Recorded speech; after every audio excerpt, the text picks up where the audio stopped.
Assalamualaikum warahmatullahi wabarakatuh.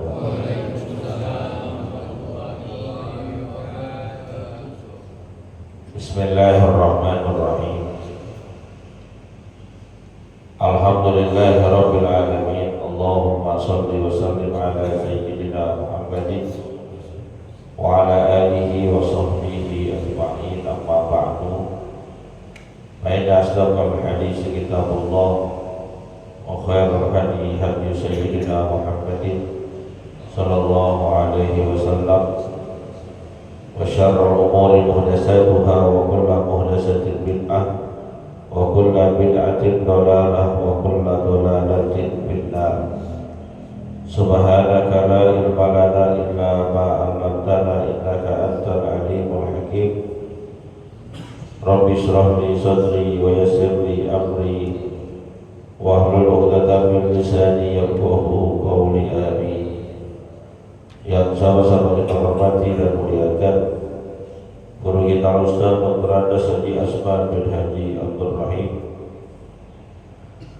Ketua Masjid Al-Istiqomah Ustaz Haji Asmari bin Kiai Haji Abdul Rashid Siddiq, bapak-bapak, ibu-ibu hadirin jamaah yang dimuliakan oleh Allah Subhanahu wa taala.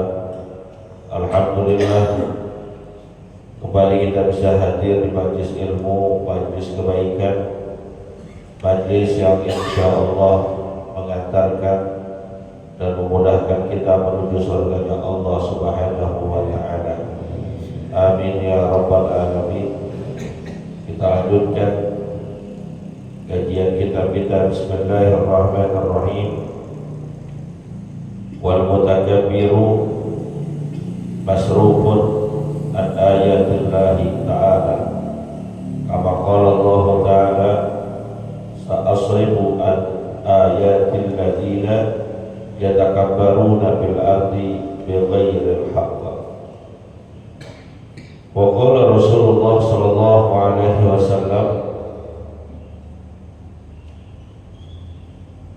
yaqulu Allah ta'ala al-kibriya'u ridai wal 'azamatu izari faman naza'ani wahidan minha alqaituhu binnar.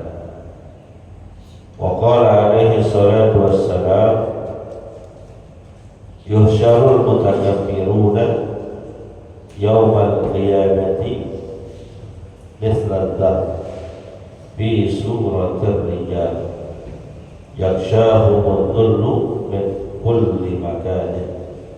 Al-hadits. Wa qala alaihi salatu wassalam man ta'azama fi nafsihi wa ikhtala fi masyiatihi laqiyallahu wa huwa alaihi ghadban. Wallahu a'lam bissawab. Hadirin jamaah yang dimuliakan oleh Allah Subhanahu wa taala, lanjutkan pembahasan kita pada bab tentang kesombongan. Allah Subhanahu wa ta'ala tidak menyukai orang-orang yang sombong, dan dikatakan oleh pengarang kitab ini wal mutakabbiru masrufun an ayatillahi, orang-orang yang sombong itu akan dipalingkan hatinya dari ayat-ayat Allah. Kalau kemarin kita sudah bahas, mereka akan ditutup hatinya. Ternyata selain ditutup, dipalingkan dari ayat-ayat Allah, sehingga seberapapun banyak nasihat-nasihat kebenaran, seberapapun banyak bukti dan tanda kebenaran yang dia dengar ataupun yang dia lihat, tidak membuat hatinya bergeming. Allah Subhanahu wa ta'ala berfirman, sa'asrifu an ayatil ladina yatakabbaruna. Sa'asrifu an ayatil ladina yatakabbaruna bil ardi bighairil haqq. Allah yang akan memalingkan, kata Allah, akan aku palingkan dari ayat-ayatku, yaitu orang-orang yang berbuat sombong di dunia. Allah jauhkan dari kebenaran. Kenapa? Karena Allah benar-benar gak suka terhadap orang-orang yang sombong. Dijauhkan dari ayat-ayat Allah, dijauhkan dari kebenaran. Wa hum fi dhalalin mubin, sehingga keadaan mereka berada dalam kesesatan yang nyata.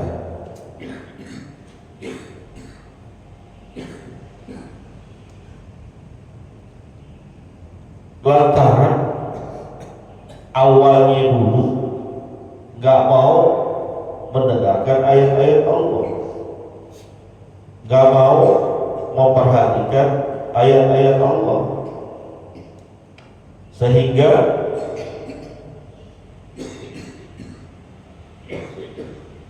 lambat laun karena keengganan mereka, karena ketidakmauan mereka melihat kebenaran, Allah yang palingkan. Hadirin yang dimuliakan oleh Allah Subhanahu wa taala, maka dalam hidup ini kita perlu berkaca kepada orang-orang di zaman lalu. Makanya itu di dalam Al-Quran sering kita temukan cerita-cerita tentang orang-orang terdahulu, baik itu para nabi maupun orang-orang soleh. Gunanya agar kita ini mengambil pelajaran, mengambil hikmah, mengambil iktibar dari apa yang telah dikerjakan oleh orang dulu untuk bekal kita ke depan.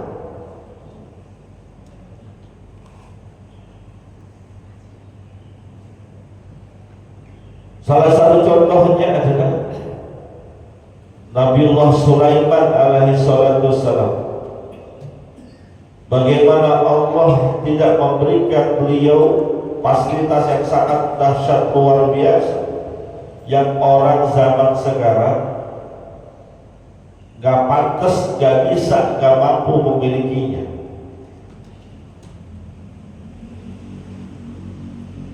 Beliau Nabi Sulaiman pintar, iya, bahkan kepintaran dan kecerdasannya itu sampai bisa berbicara dengan hewan,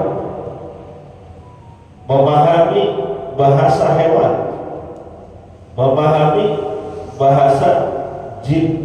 Dahsyat luar biasa. Gak ada orang zaman sekarang bisa ngerti paham bahasa hewan.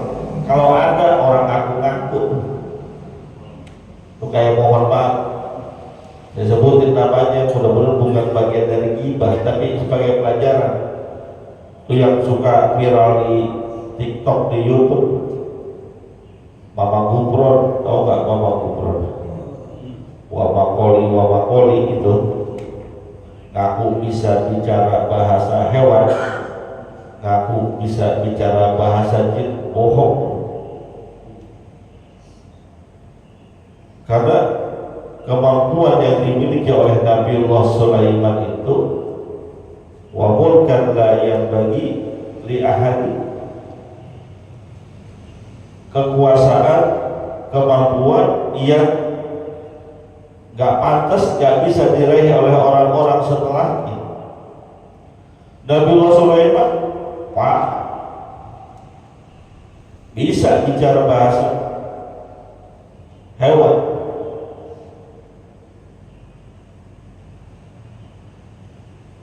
Ketika suatu saat beliau sedang berjalan bersama pasukannya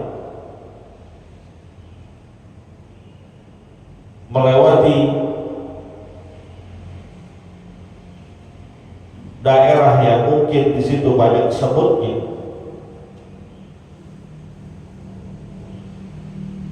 tiba-tiba beliau mendengar suara semut. Panglimanya, rajanya Ya ayyuhan naqlu dukhulu masakinakum la yahtimannakum Sulaimanu wa junuduh. Oi, pasukan tersebut masuk semua ke dalam kandang, ke dalam sarang. Khawatir Nabi Sulaiman gak lihat kita, keinjak-injak kita sama bala tentara dan pasukannya.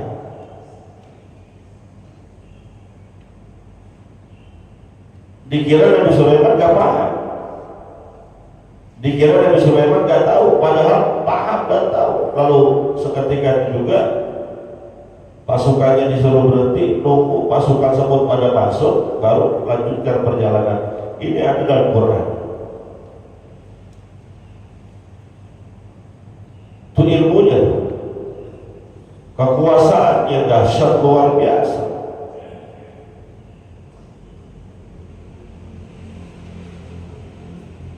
Bukan hanya bisa bahasa semua, awan aja awan itu bisa dipanggil, saking dahsyatnya. Tapi itu yang sangat luar biasa, tidak membuat Nabiullah Sulaiman sombong. Maka ada kalimat beliau yang terkutip dalam Al-Quran yang harus menjadi pegangan kita. Hada min fadli rabbi liyabluwani a'ashkuru am akfur. Kalimat yang begitu indah. Beliau mengakui hada min fadli rabbi, ini semua yang aku punya, yang aku miliki, yang aku bisa adalah merupakan karunia dari Tuhanku. Kerajaan, ilmu, kekayaan. Nabi Sulaiman kurang kaya apa? Tapi beliau mengakui ini adalah pemberian Tuhan, pemberian Allah. Dia berdoa untuk menguji aku, aashkuru am akfur, apakah dengan segala macam karunia dan pemberian itu aku menjadi orang yang bersyukur, atau sebaliknya dengan pemberian tersebut justru aku menjadi orang yang kufur. Kita juga begitu. Amanah yang Allah berikan itu hanya titipan, namanya juga titipan, bukan punya kita. Kita melahir gak punya apa-apa, semua titipan. Kekayaan titipan, rumah, mobil titipan, jabatan, pangkat titipan. Jangan sombong, bahkan kemampuan kita ibadah juga titipan. Ini kita bisa ibadah sekarang, bisa puasa, bisa ke masjid, bisa hadir majelis taklim, karena Allah berikan kita iman Islam satu. Yang kedua, badan sehat. Yang ketiga, panjang umur. Allah yang kasih. Kalau Allah nggak kasih iman Islam, nggak tergerak hati kita mau memakmurkan masjid, kagak bakalan. Enakan juga tidur, perut kenyang, mata sempet, hujan gerimis, kadang-kadang apa? Pada semalam tidur malam lagi, habis pergi ziarah.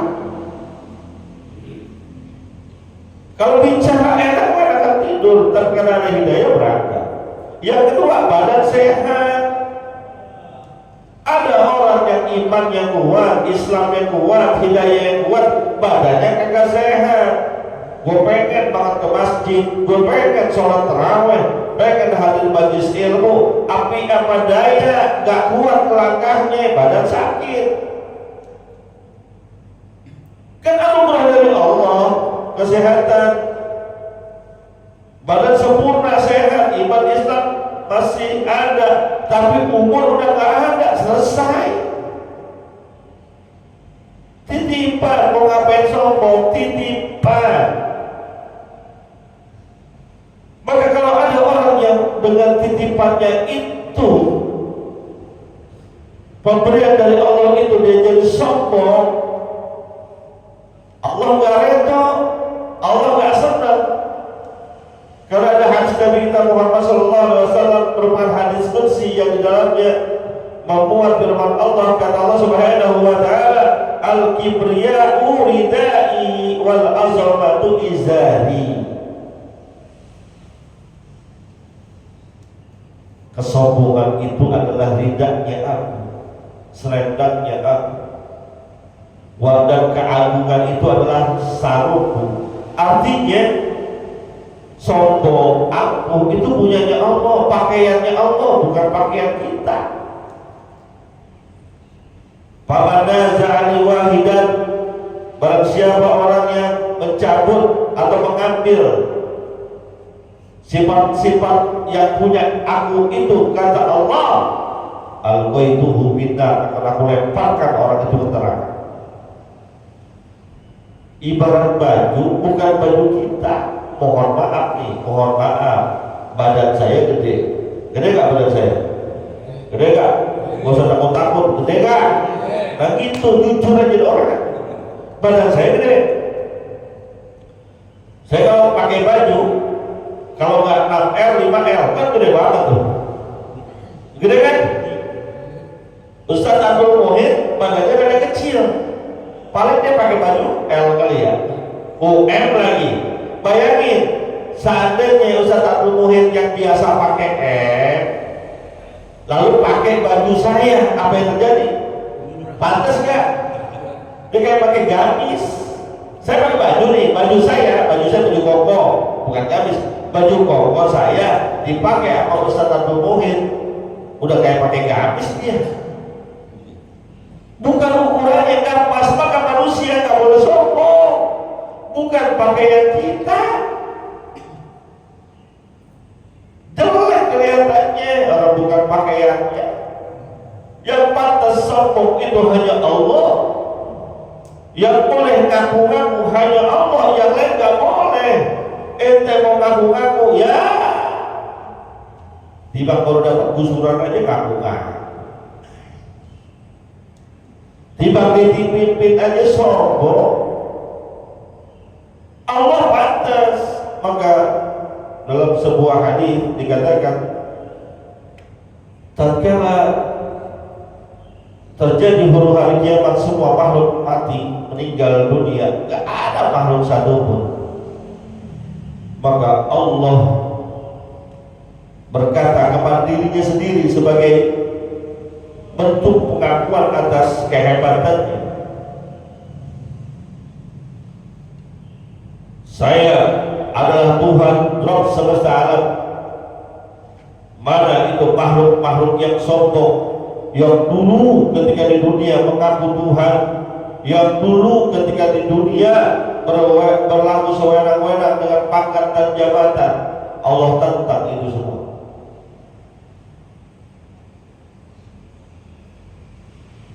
Sehebat-hebatnya kita di dunia ini, sekaya-kayanya kita di dunia, setinggi-tingginya pangkat dan jabatan kita di dunia,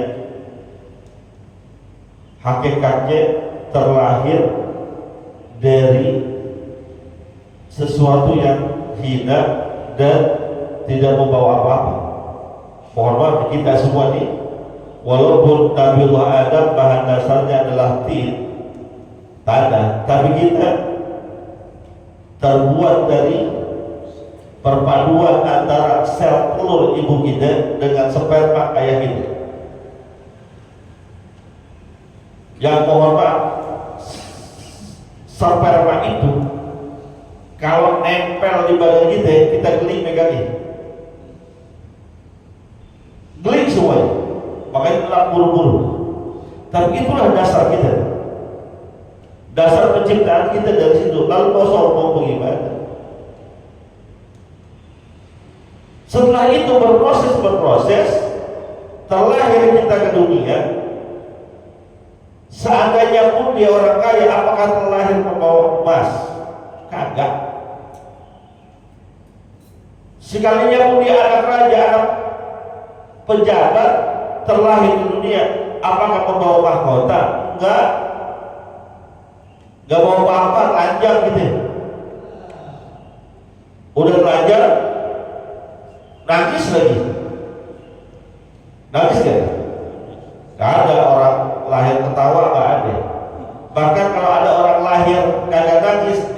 nangis, ditabuk-tabuk sama dokternya supaya apa?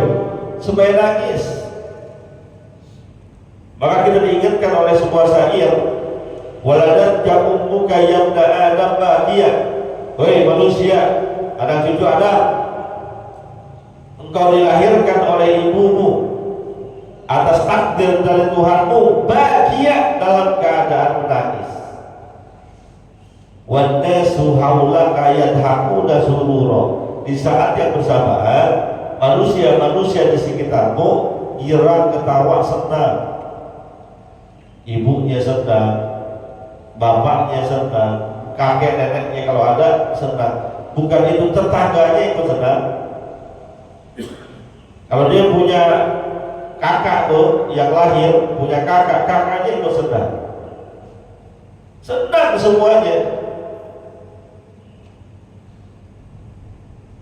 Tapi dikatakan lagi, fa'mal bi khairin, maka hendaklah kalian beramal kebaikan, kaitanuna, agar supaya idza maqau bi yaumi mautika dhahikan masrura. Berbuat sebaik-baiknya, beramal kebaikan, agar ketika engkau meninggal dunia itu manusia-manusia yang dulu ada di sekitarmu tertawa saat kelahiranmu. Tatkala kamu meninggal dunia, mereka menangis, manusia-manusia di sekitarmu menangis, tapi engkau dhahikan masrura, keadaanmu justru tertawa dan bergembira. Caranya ya beramal dengan kebaikan. Kita lahir nangis, yang di sekeliling kita ketawa. Nanti usahakan ketika kita meninggal dunia, yang di sekeliling kita menangis, tapi kita dhahikan masrura, tertawa dengan penuh kegembiraan. Kenapa mereka menangis? Mereka nangis sedih karena kita orang baik. Kan kalau orang baik yang nangisin banyak, bukan cuma keluarganya, tetangganya sedih, orang lain yang kenal dia sedih. Kenapa? Orang baik. Ya Allah, umurnya ngapa pendek banget sih, padahal dia orang baik banget. Saya termasuk dari bagian orang-orang yang pernah mendapatkan kebaikan-kebaikannya. Enak kita meninggal dunia begitu. Di sekeliling kita ya kenapa kita nangis. Yang celaka 12 ketika kita meninggal dunia, yang ada di sekeliling kita girang, biarin mampus, hidup nyusahin orang dulu. Maka tatkala mereka menangis, kita ini yang meninggal dunia dhahikan masrura, dalam keadaan tertawa dan bergembira. Kenapa? Karena kita sudah diperlihatkan tempat kembalinya. Yang kata Allah Subhanahu wa ta'ala di akhir surat Al-Fajr, ya ayyatuhan nafsul mutmainnah, wahai jiwa-jiwa yang tenang, irji'i ila rabbika radiyatan mardiyah, kembalilah kalian menuju kehadiran Tuhanmu, radiyatan mardiyah, dalam keadaan redha dan diridhoi. Allah suka sama kita, Allah sayang sama kita, Allah rela sama kita. Maka kata Allah, fadkhuli bi ibadi wadkhuli jannati, masuklah kalian orang-orang yang aku ridhoi. Siapa? Mereka yang ketika hidup di dunia gak sombong, mereka yang hidup di dunia tawadhu, mereka yang hidup di dunia ngerti, paham bahwa semuanya adalah titipan Allah, gak berbuat semena-mena dengannya. Maka masuklah kalian ke dalam hambaku dan masuklah kalian ke dalam surgaku. Begitu. Wallahu a'lam bishawab. Al-Fatihah.